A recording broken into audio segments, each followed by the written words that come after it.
There's a new trend when it comes to travel accommodation that you should know about, and those are short term apartment rentals. The industry went from hotels to people's homes, and now large corporations are buying apartments up in major cities around the world to rent them out to travelers. Two of the biggest of these short term apartment rental sites, Sonder and the Blueground, are growing in popularity, but there are some key differences between the two. So I want to explain what those differences are, when you might want to go with one over the other, and when you might not want to go with either one of them, and it's probably just better to book an Airbnb or a hotel.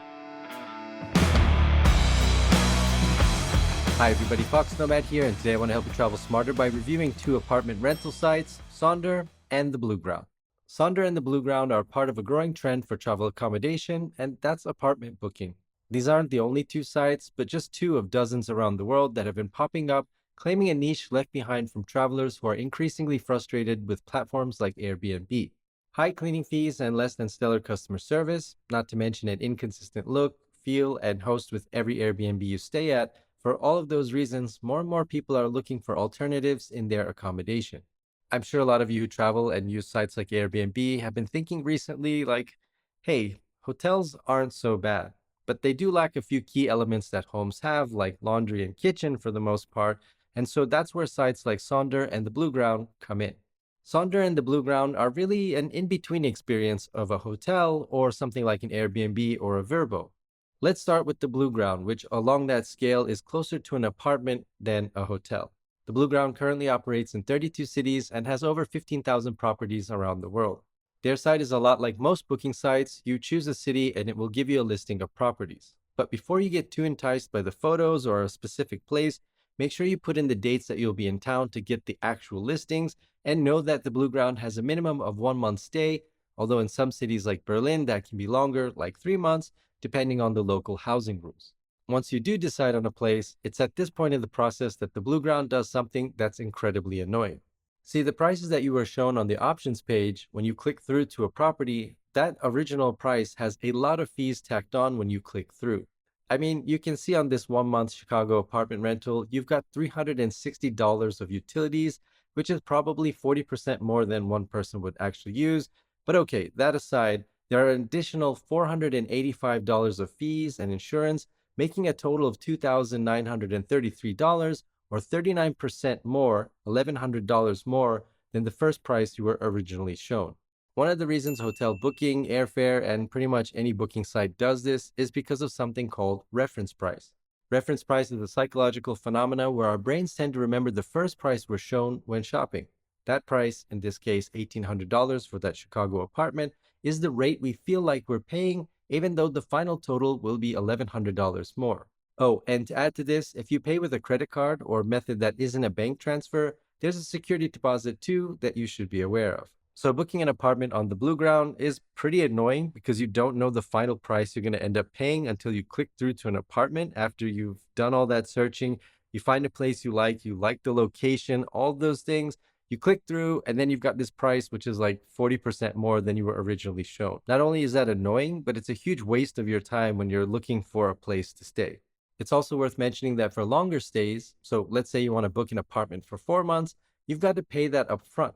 And if you want to pay in installments, the Blueground will add an additional 5% surcharge.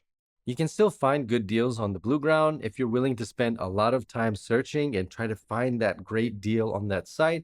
And like I said, you've got to click through to each listing to find out, after all of the fees, which are significant, to find out what the actual final price is. At least though, if you do book with them, the apartments are really nice. The Blueground leans into its premium branding with apartments that are very well furnished with high-end appliances, fully stocked kitchens, soft mattresses, with a similar aesthetic across all of their apartments worldwide.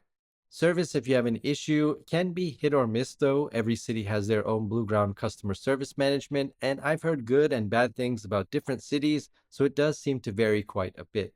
In my experience with the Blueground, customer service is a bit slow, which could be a problem if you forget your keys or lose hot water, or you're just basically in a situation where you might need an immediate response from customer service.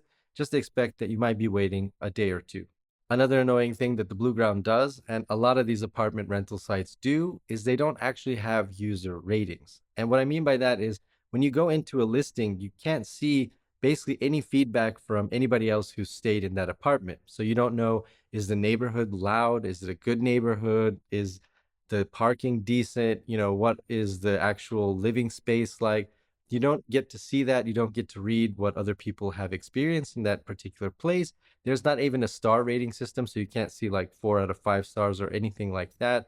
And that can be really frustrating and difficult for you when you're trying to find a place, especially in a city that you're unfamiliar with.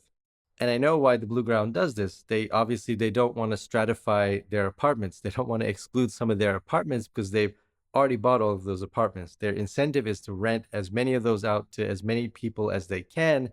But for a consumer, for you and for me, for travelers, it just kind of sucks. Now, Sonder does a slightly better job of this, where they'll show you a star rating out of 5, but they still don't have any user feedback for a given location. It's more helpful than the Blueground, but it doesn't give you a lot of additional information. In short, the Blueground has nice apartments, but the user experience and the site leaves a lot to be desired. It's worth checking out if you're staying in a city for a month or two, but just know what you're getting into. Now, Sonder, on the other hand, fills a lot of the gaps that the Blueground sort of lacks. It fills in a lot of those areas where the Blueground is lacking, but it's also a less premium experience. Sonders operate more like hotels, and that's for a couple of reasons. First, you can book for shorter stays of days, weeks, or months, and you get discounts for the longer that you stay in a specific place. The listing prices on their site are also the final prices, so you don't have to worry about a total that's 40% more when you're right about to book. Overall, the experience on the Sonder site is much better than the Blueground. Apartment amenities are clearly listed, there are limited user ratings out of 5 that are shown, and you can pay with various methods like a credit card that don't include large fees. Typically, Sonders will also charge you monthly for longer stays, so there's no large upfront cost that you have to pay. Their app too is very easy to use and comes with several useful features like a digital key you can use to unlock your door. It's all a pretty seamless experience, and even though most Sonders do have a front desk that's staffed like a hotel, you don't really have to interact with them if you don't want to, so you basically just book everything online. You've got your digital key here, you show up at your Sonder, you go to your apartment, and you're pretty much set after that. And having that front desk there means that customer service is really just downstairs, and typically you can get a pretty fast response from Sonder, even if you're just using the app, because the people who are managing that space are actually in the same building. When choosing a Sonder, not all of the accommodations have kitchens or laundry, so it's best to check the specific booking in each case. Either way, the apartments are more Spartan than the Blueground, so although the kitchens have plates and silverware, it's limited, and generally the items are not quite as high of quality. And those are some of the reasons I think Sonders tend to be better for shorter stays, whereas the Blueground is definitely designed for longer stays of multiple months. In a Sonder, depending on the given location, a stay of a few weeks would be fine, but I think after that you would start to really feel like you're living out of a hotel and not out of an apartment like you do with the Blueground.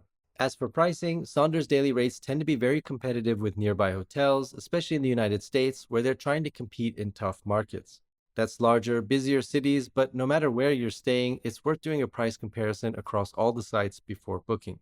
For longer stays, the Blueground is more expensive and they have less flexible payment options, but the apartments are nicer and they're more set up like homes, which might be important to you if you're staying for multiple months. I've done reviews of both Sonder and the Blueground independently, so I'll leave a link to those videos down in the description so you can get more details about both of the services, but I wanted to share this information with you if you're trying to figure out which might be a better match for your stay, Sonder or the Blueground. Because these sites are becoming more popular, a lot of travelers are using them more over sites like Airbnb, but there are a few key differences between these two that you should know about before booking. Thanks very much for watching. If you have any questions, let me know down in the comments below. And while you're down there, hit the like and subscribe buttons. I'll have new videos for you every week, and I'll see you in the next video.